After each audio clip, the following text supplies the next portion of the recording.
Happy Monday, happy football season to all those who celebrate, and welcome to another episode of Hornets Daily, your one-stop shop for all things Charlotte Hornets. As always, we're presented by the good people over at FanArc, and I'm your host, Vance Ballard, but you know by now, you can call me VB. I want to thank everybody for joining us today, watching along with us out there. If you haven't already, hit that subscribe button, leave a like and a comment down in the comment section. You know we enjoy seeing your thoughts on what's going on the program and interacting down there in the comment section as we continue to grow and build this Hornets Daily family here on the program. It's a Monday in September, folks. Still a bit of a slower time in the NBA. As we know, football season kicked off. They take precedent over a lot of the big news going on the weekend, but there are still some things on the docket, still a little bit buzzing around down in the Queen City. And we've got a projection or prediction or role assumption heavy show today. Going to talk a lot about players on the roster and what to expect from them going forward. And we're going to start with Trey Mann.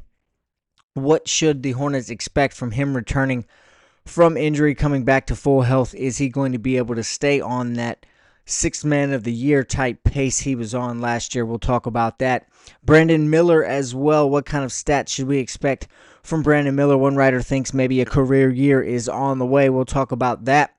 Con Knipple, a big rookie name that we know and have said many times on the show. What are the realistic expectations for the fourth overall pick in the draft? And then what role should we expect Mason Plumlee to actually play with the Hornets going forward into the season? We'll discuss all of those things on the program here today. You know we don't do beating around the bush, like to dive head first right into things, and that's exactly how we're going to get started today. As I mentioned, going to be an expectation or projection heavy show today, and we're starting off with one of the Hornets bench members, Trey Mann. As if you can remember, as I'm sure we all know, before last year's back injury struck, Trey Mann was legitimately getting talks. There was obviously it was very early in the season, but there was a real chance he was going to slide himself into the sixth man of the year conversation at the very least. He was playing like a man on fire, averaging 14 points per game, 3 rebounds per game, 3 assists per game, and he was shooting 43.5% from the field with 40% from beyond the three-point line coming off of the Hornets bench. Mann is now heading into what will be his third season as a Charlotte Hornet again. Last season, just 13 games, cut short due to injury, but he was on pace to have a fantastic year and be a very important piece of this Hornets roster. He's also got a brand new 3-year contract extension in hand, so he can play a little bit more comfortably as well, knowing that he is under contract and those kind of things aren't looming around in his brain. He just has a little more security about where he is going to be. What should the real expectations for Trey be this year for the Hornets, though? What should fans expect? What should we be looking for as the regular season approaches? Matt Alaquiza over at Sports Illustrated thinks we should expect a very similar year from Trey, more of the same when he comes off the bench this season. He does say there should be a slight drop in production or in minutes for Trey Mann overall. Of course, that comes along with the additions that the Hornets have made. Spencer Dinwiddie, Colin Sexton, Pat Connaughton, guys like that. KJ Simpson's arrival in Summer League could potentially put a strain on Trey Mann's time on the floor as well. But if that's shortened minutes aren't necessarily going to shorten his impact that he has when he is on the court. He's going to be able to still make his presence felt. He probably won't get as many on-the-ball opportunities, however. He probably won't have as many shots or as many offensive chances just because of, the guys that are going to be on the floor with him. They're going to need the ball. They're going to allow there's going to be more weapons around him, allowing for him to be a little bit more flexible with the ball and not have to play to score as much. It'll also, much like LaMelo, I think the new additions on this roster will allow for Trey Mann to become a more efficient basketball player in his overall game. I think he'll be able to pass the ball. His assist numbers will go up. He doesn't turn the ball over very much. I don't think that's going to change, which is a good thing. but I do think his assist numbers will go up. He'll be able to pass the ball a little better, move the ball around, as the floor will open up due to the guys who are on it with him. I think re-signing Trey Mann was a very smart move for the Hornets. I know they have some proven guys coming off their bench. They kind of know what they're going to get if Colin Sexton is to come off the bench. Spencer Dinwiddie, again, we know what we're getting from him. Pat Connaughton, pretty much the same way. Not sure Pat's going to be on the roster, but that's still up in the air. So I do think it was a very smart move to re-sign and extend a guy like Trey Mann, especially since it might not be but a one-year deal for Dinwiddie and Colin Sexton. So if Trey Mann can learn from them or play alongside of them and then come in and fill that traditional six-man role going forward, then that's something the Hornets will benefit from as well. It will play to their advantage to have a guy like Trey Mann come off the bench who can score pretty much any time. He can pass the ball and get the other guys around him incorporated into the game as well. I think it will be a big year for Trey Mann, maybe not coming off the bench scoring 13, 14, 15 points a game. But that, again, I don't think is what he's going to be asked or leaned on to do. I do think he's going to have a better year overall, and we will see growth and development, as that's what this coaching staff has been pretty good at so far. I don't see that changing anytime soon. Now, I know we said it was going to be a projection-heavy show, a lot of role expectations, a lot of trying to figure out exactly what some guys on the Hornets roster are going to do. Brandon Miller is also on the list for today. We've talked a lot about Brandon this summer. He's been both praised. His expectations for what he needs to do for the Hornets to succeed have been laid out there. We've heard experts and analysts and writers or insiders, whatever you want to call them, all summer. We've heard them saying how Brandon Miller has to play at a high, or if you're Zach Lowe, even all-star level for the Hornets to have any success or go anywhere in the NBA. I think we'd all agree that those things are more than possible from Brandon Miller, though. He's more than capable of that. He definitely has that all-star capability in his repertoire. It's just now going to be a matter of, can he do that consistently over the course of an 82-game season? Can he stay healthy and make the impact that we think he's going to have going forward? Again, healthy. That's the big word. Just like many other Hornets on this roster, Brandon Miller's health is the most unpredictable factor in this equation, and it is going to be vital for the Hornets to keep him on the floor. He continues to develop, which we've seen in his first 2 years, despite last year being shortened. He was on pace to continue to develop into a real scoring threat in the NBA. His offensive game just keeps improving. He was getting better as a defender. Now, strength and size were part of the knocks against him, but he has gotten stronger. He's getting older, so he'll develop more into his body and he can put on some weight and not cost himself on the offensive end. So Brandon Miller is going to become a better defender as well. We already know he can guard the 2, he can guard the 3. If he does get a little stronger, maybe put a little bit of weight on, that will only increase his ability to move up and guard the 4 as well, just allowing for the Hornets to be a little more versatile with him on the floor as well. So what kind of season should we expect from Brandon Miller coming into year 3? Our buddy Matt Alaquiza, again over at Sports Illustrated, wrote about Brandon Miller. He thinks he knows what we should expect or what the projections are going to be for Brandon Miller in terms of a stat line going forward into this year. He projects, as I mentioned or teased that in the intro, a career year for Brandon Miller, and I don't really see any reason to disagree with that. I think it makes perfect sense for him to take another step forward as he has done the last 2 years. He broke it down, and he actually predicted the stat line, as I mentioned, for Brandon Miller. He's got him averaging 22 points per game, 4.5 rebounds a game, and 2.3 assists per game.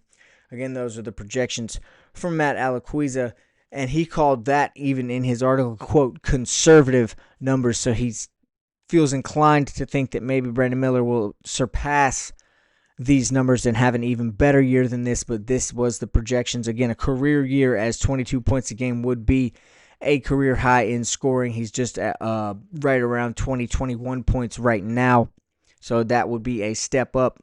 And as I said, it's very hard to disagree with the forward growth, with the development from Brandon Miller. I guess the only thing, if you had to nitpick, you had to question what if those numbers were going to actually look like that, if Miller was going to play that well. You could say his wrist injury and the rehab that he's been going through this summer may impact his shooting percentages, may impact his shooting ability, but he doesn't seem to think so. He says he'll be 100% healthy and nothing has changed going into the regular season. So I think I'm inclined to believe that until proven otherwise, and I see no reason why Brandon Miller should have any sort of drop-off this season. The team around him as well, like we say with LaMelo, like we say with Trey Mann, like we say with Khan, the team around Brandon Miller is also much better, which will take some of the eyeballs, some of the attention off him, allow for him to have a little more space, create some more one-on-one matchups as he's able to drive and get to the basket as well, and even pull up from the mid-range. Brandon Miller's offensive bag, very deep, we know that. So this should be a very beneficial year for him, having the most talent he's had around him since he's gotten to Charlotte, and will allow for him to take that next step forward into year 3. And if Matt Alaquiza is correct, which we all hope he is, have a career year going forwards and help the Hornets get a little bit better. If Brandon Miller does play that well, it's almost inevitable that the Hornets do surpass at least their win total of between 24.5 to 26.5. I think 30 wins is very much on the table for this team.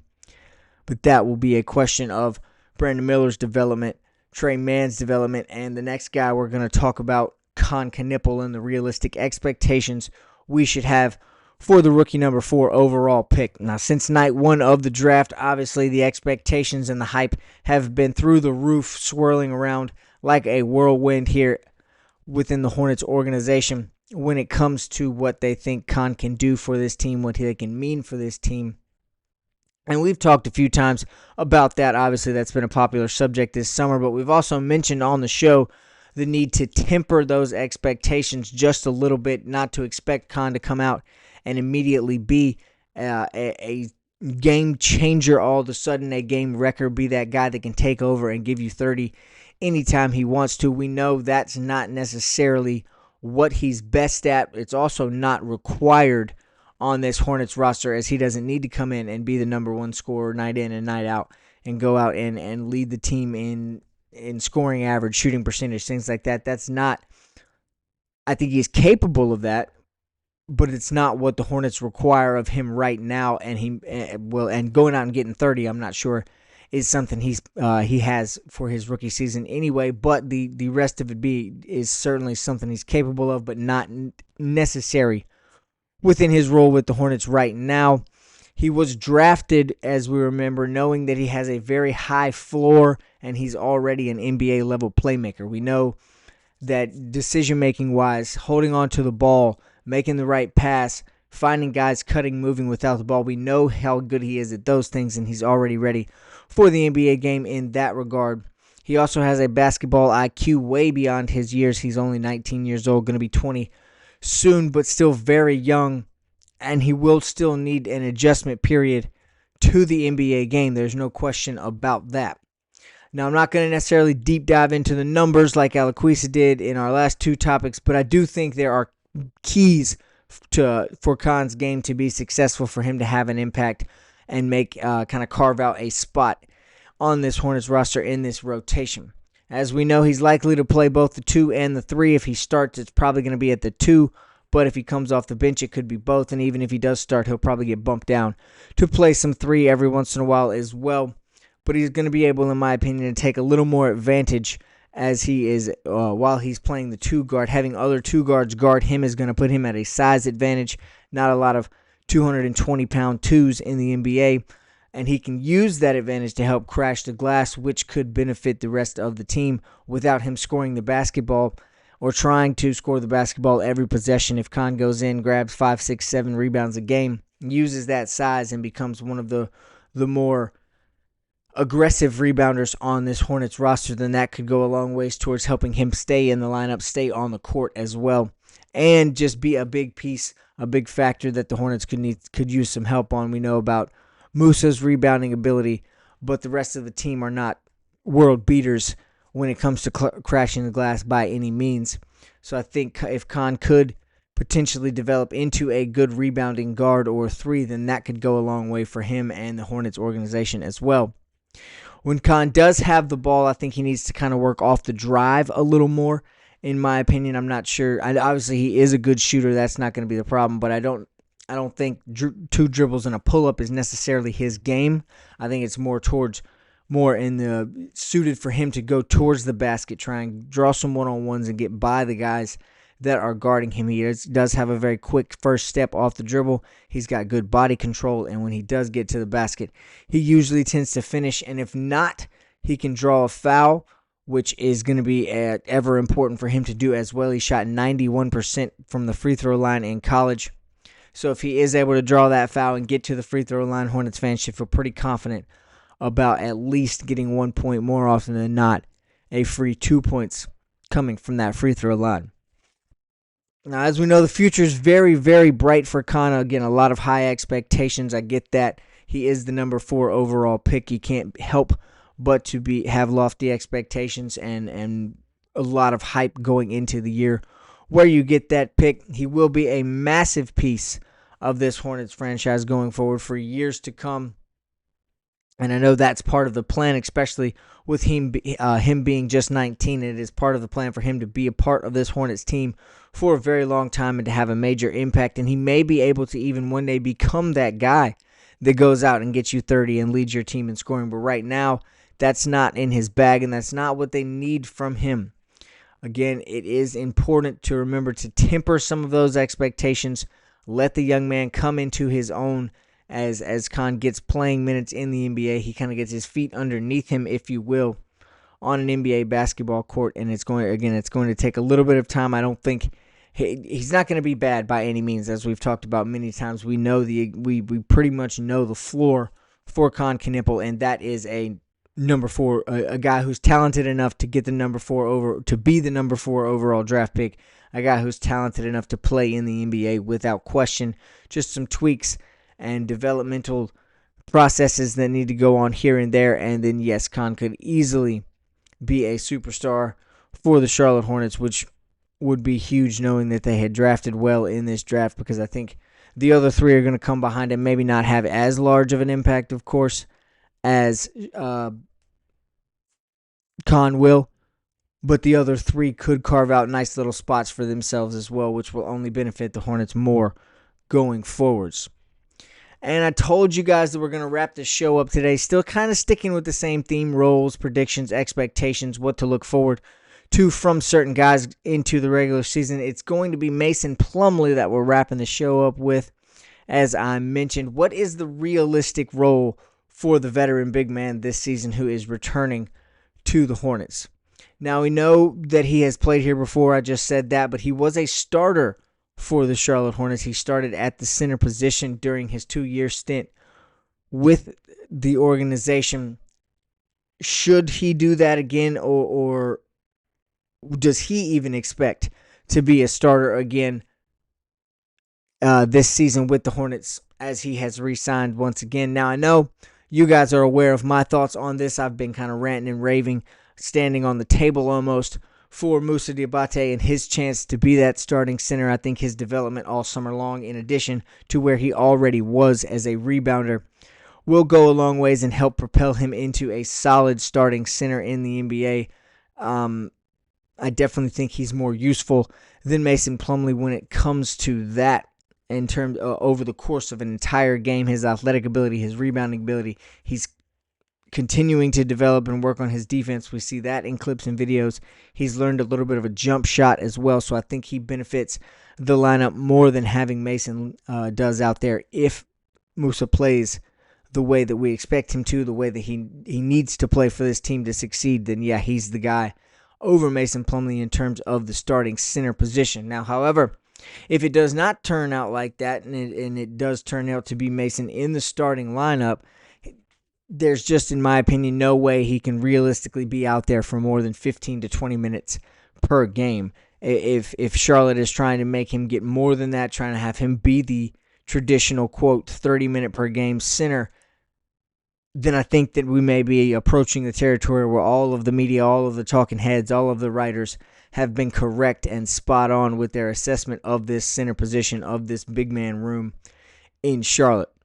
Now, in a perfect world, of course, Mason would be the backup to Musa and plays when he's necessary, but eventually he would become more of a Udonis Haslem type of guy, while Ryan Kalkbrenner comes into his own, steps into that backup role, and continues to develop, and then the Hornets go forwards, looking for maybe another guy at center, but if Moose plays well and Kalkbrenner seems to be coming into his own, developing on the right track, then you got to think the Hornets may feel a little bit confident about what they have, especially with a proven veteran back there as the third option at center coming off the bench, barring any injuries, and we know what he's going to be able to give us. It's not going to be a question mark about his play when he comes in. We know it'll be consistent. We know that Mason Plumlee can protect the rim. If need be, he can score. Not in abundance, but he can definitely make his offensive game work in the paint. So if for some reason he does have to be thrust into a game for a long span of time, he can handle it. I just think at this point in his career, he's not necessarily your 20 or 30-minute guy every single night as a starter in the paint.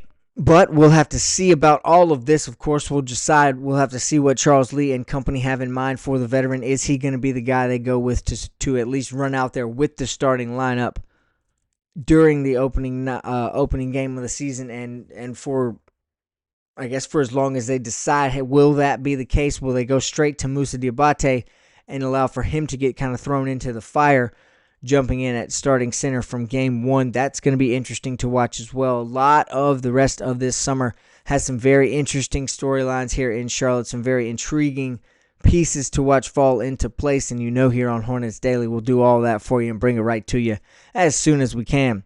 That's going to do it for today's show, folks. Thanks for watching along with us. As always, if you haven't already, hit that subscribe button, leave a like and a comment down in the comment section. Want to hear some of your thoughts on what you think these expectations or roles for these players. How do you feel about that? Where do you guys land on your thoughts with this Hornets roster currently? Again, leave a comment down in the comment section. Smash that subscribe button, and we'll see you right back here tomorrow with a brand new episode of Hornets Daily.